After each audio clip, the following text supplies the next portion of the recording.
Salmo 122. Alegrei-me quando me disseram: vamos à casa do Senhor. Os nossos pés estão dentro das tuas portas, ó Jerusalém. Jerusalém está edificada como uma cidade bem sólida, onde sobem as tribos do Senhor, como testemunho de Israel, para darem graças ao nome do Senhor. Pois ali estão os tronos do juízo, os tronos da casa de Davi. Orai pela paz de Jerusalém. Prosperarão aqueles que te amam. Haja paz dentro de teus muros e prosperidade dentro dos teus palácios. Por causa dos meus irmãos e amigos direi: haja paz em ti. Por causa da casa do Senhor nosso Deus, buscarei o teu bem. Vamos ler também em 2 Tessalonicenses capítulo 2. 2 Tessalonicenses capítulo 2, versículo 7. 2 e 7. 2 Tessalonicenses 2 e 7. Porque já o mistério da injustiça opera. Somente há um que agora resiste, até que do meio seja tirado.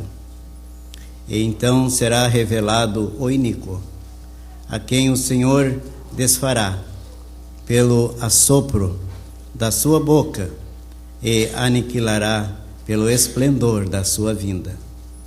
A esse cuja vinda é segundo a eficácia de Satanás, com todo o poder e sinais e prodígios de mentira, e com todo o engano da injustiça para os que perecem, porque não receberam o amor da verdade para se salvarem.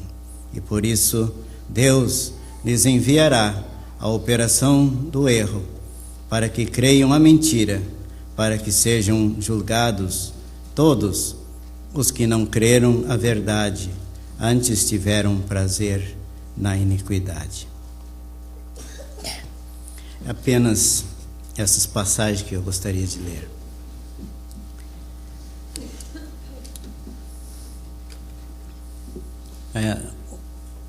Duas ou três palavras naquele salmo chamam a nossa atenção. Orai pela paz de Jerusalém. Nós não temos muita ligação com Jerusalém, estamos muito longe de lá. Mas para o crente, falando do tema da profecia dentro da Bíblia, a cidade de Jerusalém deve se tornar para todos nós uma cidade muito importante. E orar pela paz de Jerusalém e nos lembrar de um futuro que Deus tem previsto para aquela cidade e para aquele povo lá. Ajuda muito para o crente estudar as profecias. São difíceis muitas vezes, muitas coisas não se compreende, mas nos torna muito alegres em saber que Deus, na sua soberana graça, tem se agradado de deixar escrito para nós os planos dele quanto ao futuro. Então, por isso, devemos ler, estudar e tentar compreender alguma coisa sobre esta cidade, sobre este país, a cidade de Jerusalém. Nós lemos em 2 Tessalonicenses capítulo 2 sobre um acontecimento futuro, que num determinado tempo virá alguém com toda a eficácia de Satanás e que se introduzirá no templo em Jerusalém. Será um tempo de tremenda revolta e rebelião contra Deus. E essa criatura se apresentará lá, dizendo ser Deus, lá na cidade de Jerusalém. Então, isto acontecerá após o arrebatamento da igreja. Deus não permitirá que o seu povo desta época assista ao recrudescimento da injustiça, da falta de lei e ordem que regerá aquele espaço de tempo da história deste mundo. Se hoje a vida para o crente no mundo é tão difícil, por ser tudo contrário ao nosso redor, quanto mais será naquele tempo, quando se propagará com toda a força que Deus não existe. Não será uma ou duas pessoas, ou alguns milhares que assim pensarão. Será o pensamento geral da humanidade.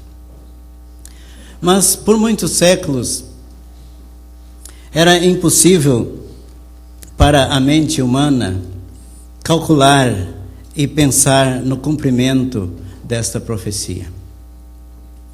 Porque a cidade de Jerusalém, embora existisse, nunca foi, sempre houve alguns restos da cidade, não estava lá o povo que era dali, não estava lá o povo judeu.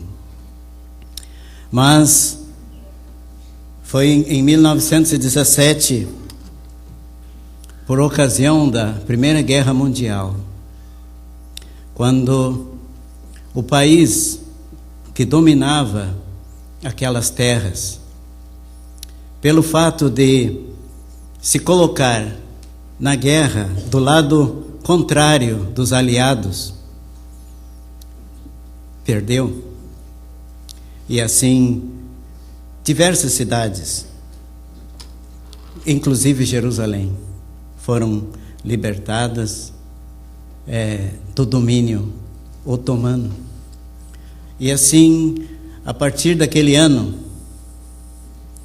foi permitido aos judeus voltarem para Jerusalém, porém sem autonomia. Eles eram tutelados pela Inglaterra de 1917 até 1948. Mas, enfim, estavam na terra, estavam em Jerusalém, e já se tornava mais fácil o cumprimento das profecias da palavra de Deus. Mas foi no ano de 1948, um ano muito importante para nós. Talvez você não se lembre, mas 1948 foi o ano que o Sr. João Macan chegou aqui no Brasil. Então, sempre a nossa mente fica guardando a vida e os exemplos e ensinamentos desse servo de Deus que conhecemos tanto. Mas em 1948, então, numa reunião nas Nações Unidas, que foi presidida por um brasileiro nascido no Alegrete, foi criado o Estado de Israel. Aí sim, de 1948 em diante, o Estado de Israel era uma nação livre, sem tutela, viviam por sua própria conta e determinação.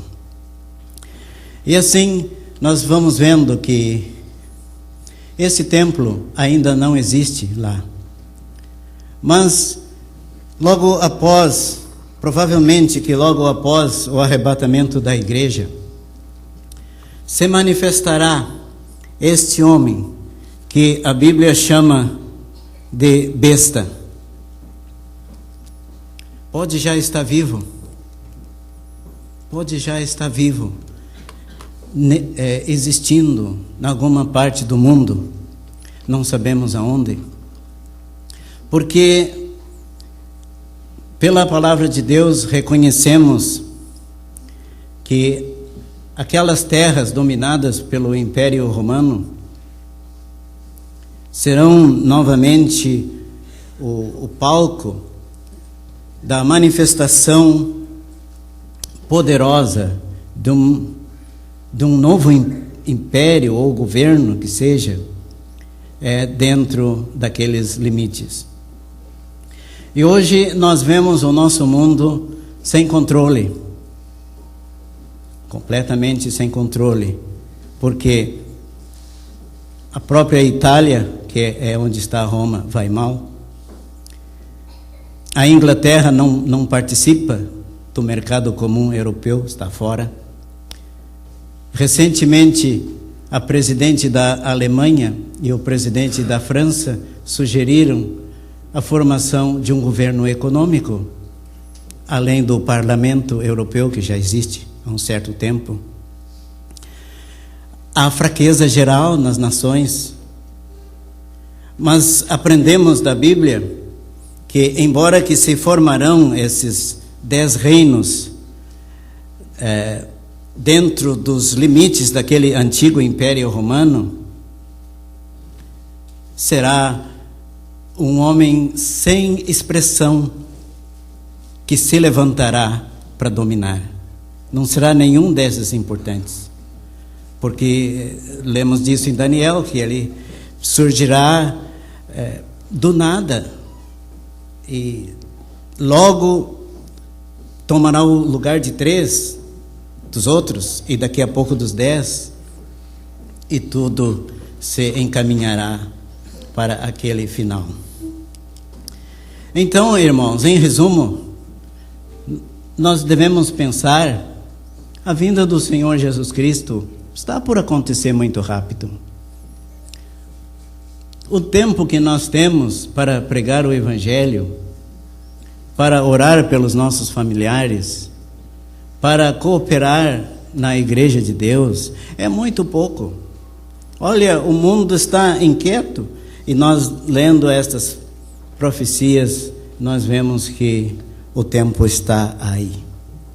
Logo, o povo de Deus não estará mais nesse mundo. O dia da salvação terá terminado para sempre. E de uma nova maneira, Deus há de agir, não para aqueles que hoje conhecem o Evangelho. Esses que hoje conhecem o Evangelho não receberam o amor da verdade para se salvarem, nunca mais terão oportunidade. Então, Cristo vem logo, tudo está se encaminhando. Nós devemos nos desapegar cada vez mais das coisas deste mundo para servir a Deus.